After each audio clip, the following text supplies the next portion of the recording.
या लोगों को आप बताएं कि कौन कौन सी सावधानियां हैं, कौन कौन से जो लाइफस्टाइल के तरीके हैं, किस तरह से बदल करके, किस तरह से अपने आप को उपचार बचा करके लोग इससे पार पा सकते हैं। सबसे पहले कि जो डायबिटिक है ये दो तरह की होती है। एक टाइप 1 डायबिटिक और एक दूसरा जो होता है टाइप 2 डायबिटिक। टाइप 1 जो डायबिटिक होता है वो जन्मजात होता है, यानी छोटे बच्चों में भी पाया जाता है। अब इस समय ये हम नहीं कह सकते हैं कि ये केवल बुज़ुर्गों की ही बीमारी है, ये आम बीमारी इसको हम गिन सकते हैं।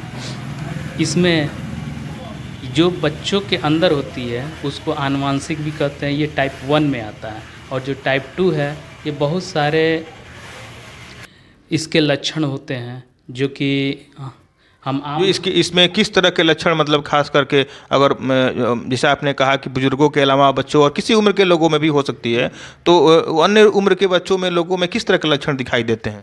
इसमें लक्षण मुख्यतः बहुत सारे हैं, जिसको हम आम भाषा में पॉलीयूरिया यानी कि जो रात में पेशाब की मात्रा बहुत ज़्यादा हो, पहला लक्षण। दूसरा लक्षण मैलन्यूट्रिशन कहते हैं, जो कि जैसे कि बच्चों का पोषण नहीं हो पाता है, बच्चे का ग्रोथ नहीं हो रहा है, उसका शरीर का विकास नहीं हो रहा है, तो उसमें भी वो टाइप 1 का इंगित कर सकता है। तो इस ये तो खास करके अन्य ये तो ठीक है, ये एक तरह का अनुवांशिक है, बच्चों में है, ये तो बहुत ही गलत है। मतलब एक तरह अगर किसी को बच्चे को हो जाए तो निश्चित ही वो उसका ग्रोथ नहीं हो सकता है। लेकिन अगर बात बुजुर्गों की जाए, एक कहा जाता है कि एक उम्र के बाद बुजुर्गों में ये ज़्यादा पहले से देखी जा रही है, तो उनको क्या सलाह देंगे, किस तरह से बचाव करें?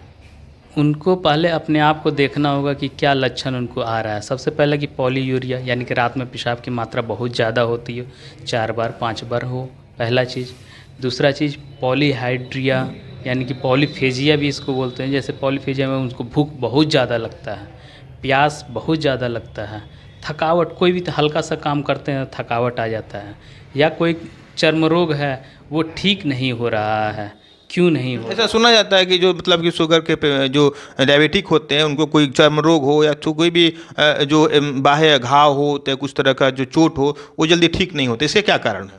उसका कारण यही है कि वहाँ पे जो ब्लड में जो शुगर की जो लेवल है वो हाई रहती है, और जब वो लेवल हाई रहती है तो वहाँ जब कंसंट्रेशन जो होता है ब्लड का वो बढ़ जाता है, और जब कंसंट्रेशन बढ़ जाएगा तो वहाँ ब्लड का फ्लो नहीं हो पाता है, डब्ल्यूबीसी की जो संख्या होती है वहाँ कम हो जाती है और वहाँ पे इन्फेक्शन हो जाता है। ठीक है, तो अब क्या सलाह देंगे बचा, मान लेते हैं कि जिसको हो चुका पहले से डायबिटिक है, टाइप जो भी हो, तो उनसे बचाव के क्या, किस तरह के सलाह देंगे जिससे अपने आप को, लाइफस्टाइल को सुधार करके अपने आप को थोड़ा सा उससे मजबूत कर सकते हैं अपने आप को? सबसे पहले देखा जाए कि डायबिटिक का कारण क्या है, ठीक है, उसके हिसाब से उसका इलाज किया जाए। और सभी बीमारियों में, जैसे कि डायबिटिक के सभी प्रकार में, सबसे बड़ी चीज़ होती है कि परहेज।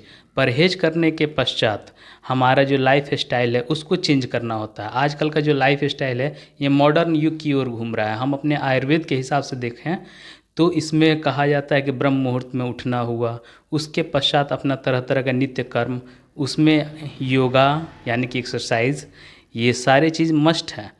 इसके हिसाब से जो हम आज के हिसाब से जो लाइफ स्टाइल है, ये लाइफ स्टाइल बहुत ही गड़बड़ होने के चलते ये आज डायबिटिक हमारे समाज पे हावी हो रही है।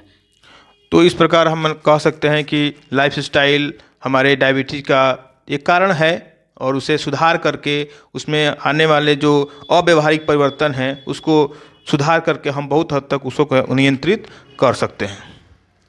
इसीलिए इस डायबिटिक को भी मेटाबॉलिक डिसऑर्डर में ही हमारे मॉडर्न जो साइंस है इसको काउंट करता है, क्योंकि ये हमारे रहन सहन खान पीन इससे बहुत ज़्यादा प्रभावित होता है।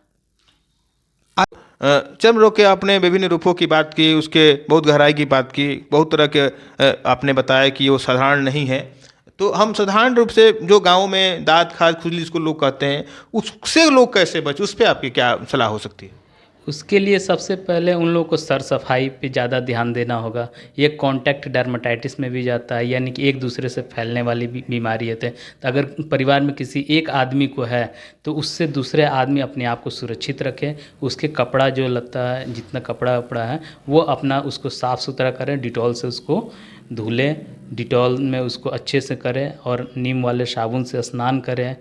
मोस्टली इसमें यही देखा जाता है। कुल मिलाकर के और चर्म रोग के होने की संभावना थोड़ी सी भी है, तो सफाई पर ध्यान दें, और सफाई ही, स्वच्छता ही अन्य कई बीमारियों को ख़त्म कर देती है। बस इतना ही कहते हुए बहुत बहुत धन्यवाद डॉक्टर साहब का। धन्यवाद आपका भी।